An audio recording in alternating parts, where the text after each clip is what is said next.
সামনে যে তাঁতটা দেখতে পাচ্ছেন এটাকে বলে মাটি তাঁত, যেটা পাবনা শহরে খুব কম দেখা যাচ্ছে, কিন্তু এটা পূর্বপুরুষ দ্বারা তাদের পরিচালিত তাঁত।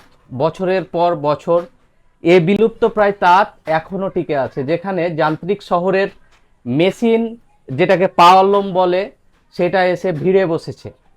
কিন্তু ওনারা এখনো এই ঐতিহ্যকে ধরে রেখেছে। তার কারণটা হচ্ছে যে এই যে তাঁত, এই তাঁতে যে লুঙ্গিগুলো বুননো হয় সেই লুঙ্গিগুলো অনেক শক্তপোক্ত হয়।